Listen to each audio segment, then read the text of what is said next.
प्यारे बच्चों, वतन हिंदी की कक्षा में आप सभी का स्वागत है। मैं अरविंद त्रिवेदी सभी शिक्षक बंधुओं का, प्रधानाचार्य बंधुओं का और उन तमाम अभिभावकों का अभिनंदन करता हूं जिन्होंने खुद तो ही वतन हिंदी के प्रति अपनी आस्था को प्रकट ही किया, साथ ही साथ अपने बच्चों को भी, अपनी कक्षाओं के बच्चों के साथ भी जुड़कर हमें कृतार्थ किया। इसके लिए बहुत बहुत आभार है। बच्चों, हम लोग सफलता के आयाम लेकर के एक छोटा सा कार्यक्रम चला रहे हैं।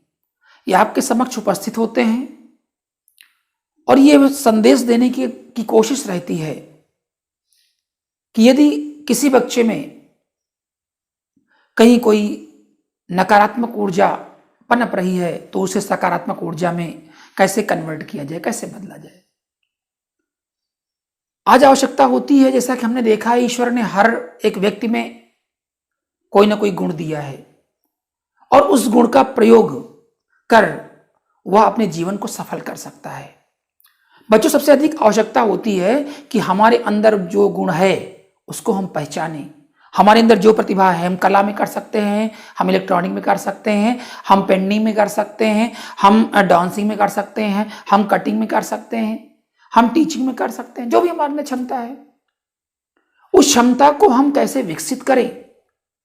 और सबसे इंटरेस्टेड बात होती है कि तमाम सारे बच्चे ऐसे होते हैं जिनको अवसर तो मिलता है, लेकिन अवसर पर वह अपनी प्रतिभा का प्रदर्शन नहीं कर पाते हैं, हतोत्साहित हो जाते हैं, कमजोर आत्मविश्वास हो जाता है। एक छोटी सी कहानी मुझे याद आ रही है। एक संगीतज्ञ गुरु थे, उनके पास एक शिष्या गई। बच्चों, कहानी गौर से सुनिएगा, समझिएगा। शिष्या ने कहा, गुरुवर, जब मैं मंच पर जाती हूं, मैं घर पर बड़ी अच्छी अच्छी कविताएं पढ़ती हूं, मुझे लोग बड़ी उत्साहित मुझे करते हैं, प्रोत्साहित करते हैं, परंतु जब मैं मंच पर जाती हूं तो मैं कुरूप लड़की हूं। और यही बात मेरे समझ में आती है कि अन्य सुंदर लड़कियां जब मंच पर आएंगी तो दर्शक उनके विषय में क्या सोचेंगे। और जब मैं कविता पढ़ती हूं तो मेरे अंदर यही भाव आ जाता है और मैं जो घर से तैयारी करके जाती हूं उसे प्रस्तुत नहीं कर पाती हूं। वो निरंतर इसी हेजिटेशन में लगी रही और जब गुरु के पास गई, अपनी समस्या को बताया।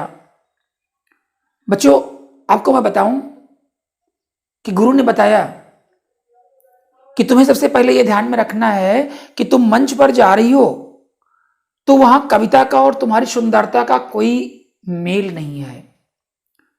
तुम एक दर्पण को अपने सम्मुख लगा लिया करो, तब कविता पाठ किया करो।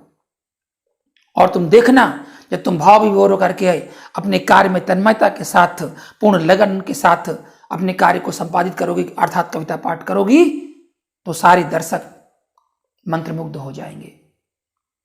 गुरु ने जैसी राह बताई थी, उस शिष्य ने वैसा ही किया।